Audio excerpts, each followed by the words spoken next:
What is going on, fellow fans of Clash of Clans? Thank you guys so much for stopping by another episode today, covering the strategy that most of us refer to as Mitch. Now, yes, so it's Night Witches and Beta Minions. The minions for the M, and then the rest is itch. Okay, so there's nothing bad in here. It's just Mitch, and it really is a pretty straightforward attack, but there's a few players in full Night attack that have really gotten this attack strategy down.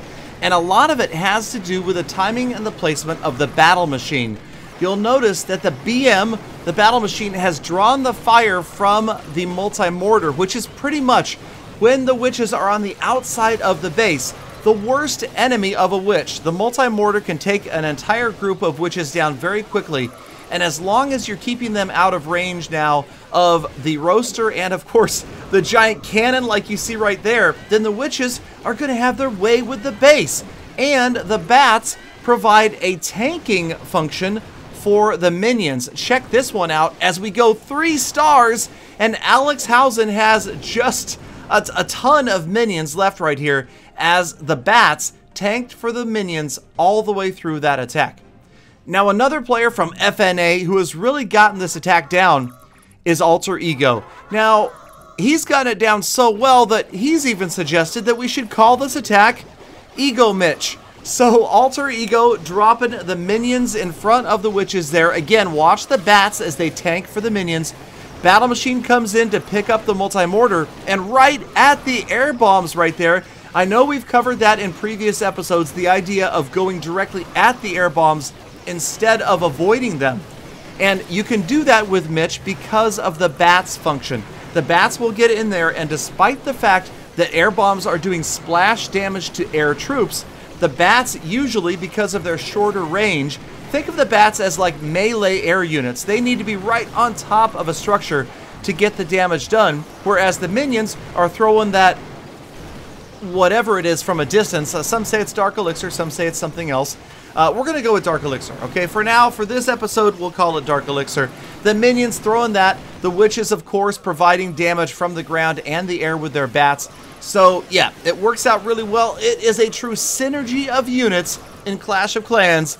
The Beta Minions and the Night Witches, and right here, Alterego's final witch, somehow just barely, as she pops, gets the job done, and picks up another 3-star for another full Night attack member. There is a reason that we are the #1 clan in the world.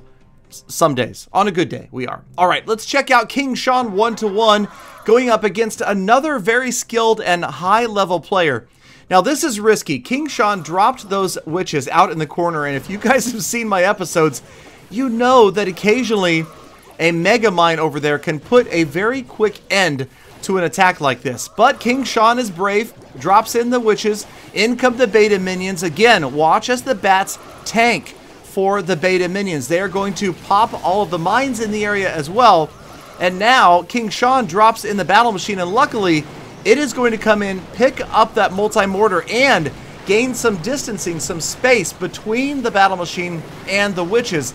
And that is an absolute key. You need to get that separation like you see here. So separation plus preparation adds to annihilation. I just made that up, but it's pretty much true because the witches are going to survive. The battle machine also tanking for the witches. He gets another ability off. That is critical, and sure enough, lots of minions left. He even saved 1 or 2 to drop in the back, and they're going to just melt through this last crusher. More than enough minions left to get the job done. Just the firecrackers, and again, you can see a perfect example of the bats there soaking up the firecrackers while the minions do the work from afar. And King Shan 1-to-1 also picking up the 3-star win. So now it wouldn't be right if I did an episode and didn't show a couple of replays by Alterego. So we affectionately refer to him as Mar, but Alterego also dropping Ego Mitch. We'll go ahead and call it for this attack right now. Okay, Alterego, hope you're happy.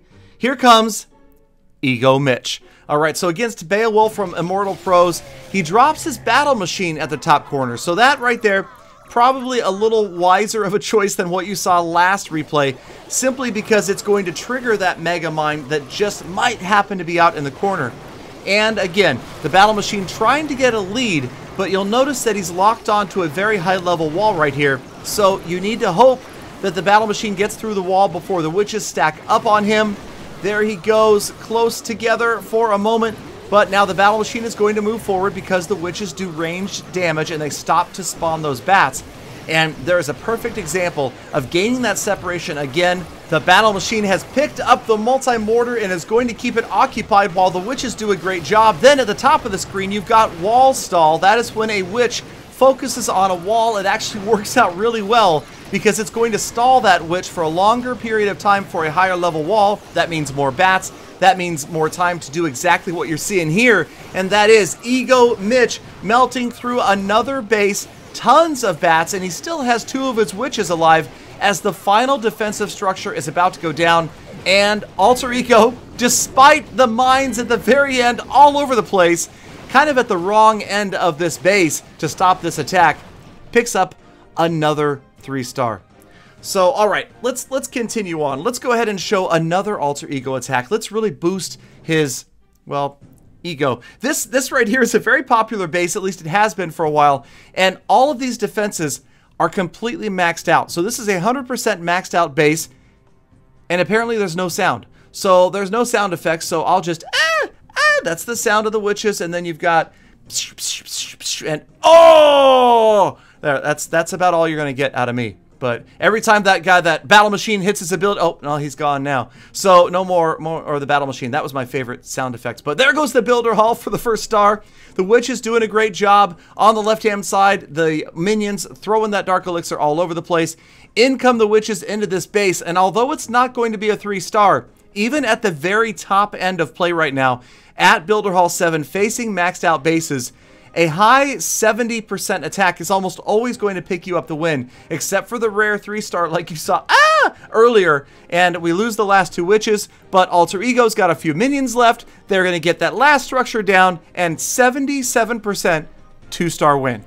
All right, so I apologize for the sound effects. We won't do that again. We'll move on to, yes, we see Alexhausen again, and we see another very similar base.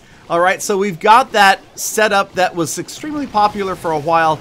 We're seeing a little bit less of it, but again, Alex, a risky move, dropping the witches by themselves. The battle machine isn't going to save them right there, but the battle machine does move off to the left, and again, picks up the multi-mortar and is going to tank it. The other critical thing you have to worry about, of course, is the air bombs. They're going down early. That tanking effect from the bats, very good, and of course, the roaster is far away, so not really an issue until past 2 stars, and that really is what you're shooting for right here. Now again, low percentage 2-star attacks, not going to be good for the win at higher level gameplay, but 77 or so, definitely good for the win most of the time.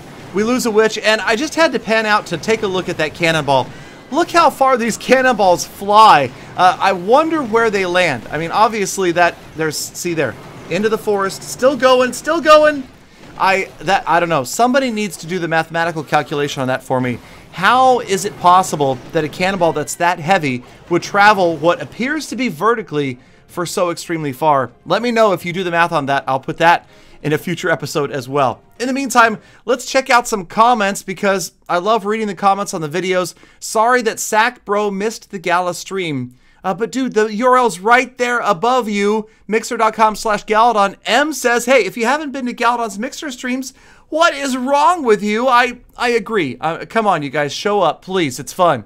And Jack is still waiting for the middle finger emoji in Clash Royale, and check out how many other people agree with him. I guess that's a popular demand.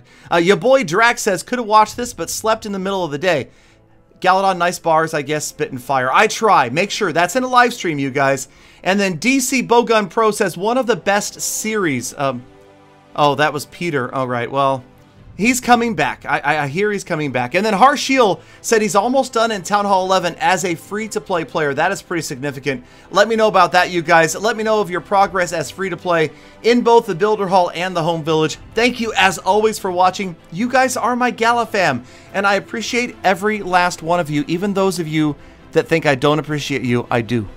All right, have a fantastic day. Subscribe, watch me live stream on Mixer. Take care of yourselves, be kind to one another, and I'll see you again tomorrow for more full attacks.